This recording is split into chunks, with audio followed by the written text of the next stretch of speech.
high idle right now. It's probably gonna come out of it like any second. And as soon as it comes out of it, we're officially tuning the truck again. The clutch is broken in. Technically, I did more than the break-in period. I'm gonna give it a shot, see if it holds the tune and the clutch doesn't slip or do anything funky, and then we'll be good. Almost done.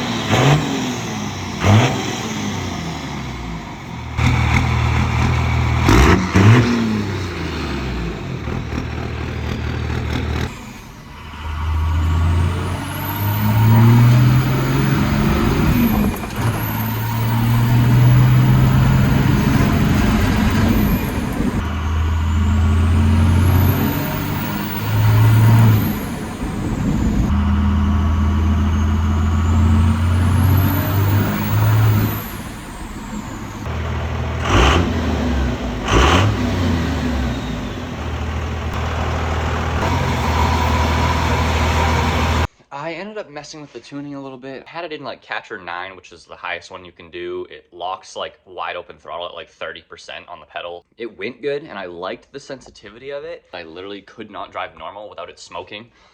So I was just like driving completely normal and people behind me were getting coated in soot. So I turned it down a little bit. I turned it down to 7, which means like it's either 40 or 50% throttles when it locks fully. And then I messed with the injection duration and the timing and a couple other things that you can manually choose on the truck. And right now it's in pretty much a perfect spot. I can drive completely normal everywhere and it doesn't smoke. And then as soon as I get to like half throttle or I'm trying to like really get on it or do something, then it gives it a ton of fuel. Then the turbo lights pretty quick because we're already up in the RPMs.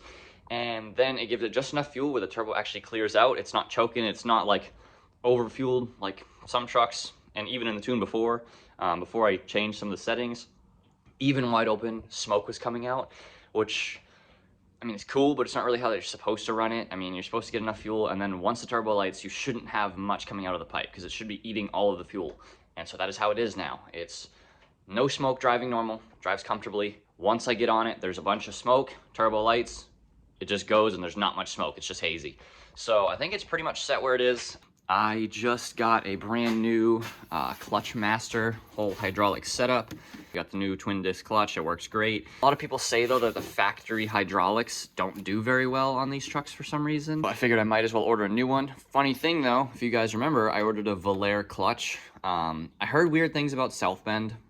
I don't know, I saw a lot of people complain about them, a lot of people had issues with them. So I didn't go with southbend, I went with a Valère twin disc. But ironically, I guess Valère's hydraulic systems are like crappy. Like I was asking around and looking and people were like, yeah, I ordered their hydraulic stuff and they had issues with it. So I went with the southbend hydraulics. So I should have the best of both worlds pretty much. I think they come pre-bled, which is kind of badass. This is the side that goes into the transmission. And I was just reading the instructions, and it's a good thing I read them. It says, do not remove the strap. You bolt it into place, and the first time you press the clutch in, the strap will snap. So yeah, I just gotta straight up pull the other one out, throw this one in, and then I'm good to go. So the first part of this process is looking under the horrible wiring under the dash of a 24 valve. Yeah, there's a lot of colors, a lot of crap going on up here, but basically there's a little clip and then it pops off the clutch pedal, and there's 2 bolts on the actual assembly, one's right there and one's on the top.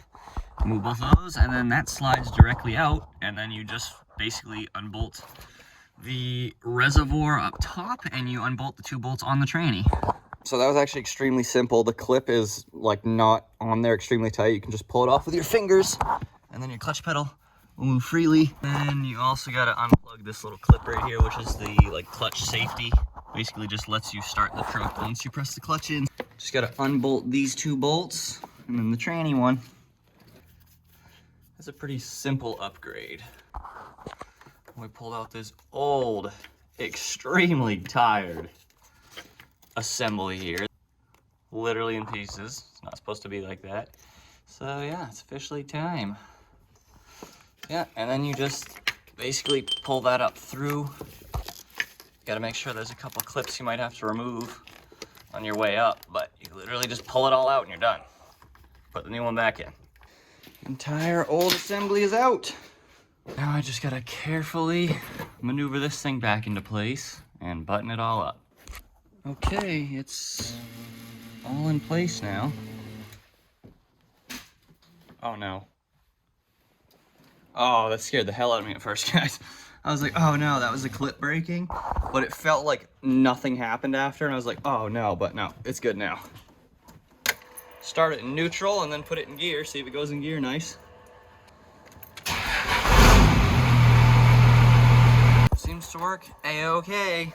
So the wire has been fine with the heat, but I am gonna now add that little zip tie just to hold it so it doesn't end up falling over there, but the heat doesn't seem to really do anything to it, so should be happy where it is.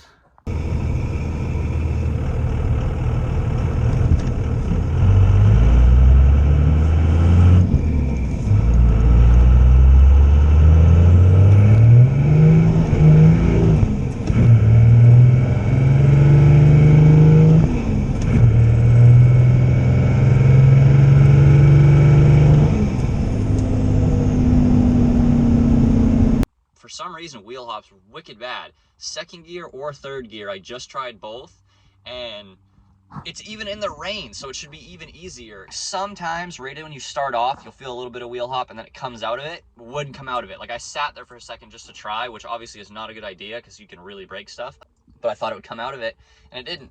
So I'm thinking that maybe one of my leafs is damaged. I'm going to thoroughly inspect them and see if one is cracked. And if one's cracked, then I'm replacing my leaf springs. If they're not cracked though, then I don't really know why it would be doing it now, and I'm gonna buy airbags for the back. Not like fancy like Instagram where the truck lifts and lowers, but basically ones that just go between the top of the leaf springs and the bottom of the frame, so you can fill them up with air if you're towing, and it basically just puts tension. So that I can put like 15 pounds in them just to hold tension so it doesn't wheel hop. But I don't know, things wheel hopping pretty hard.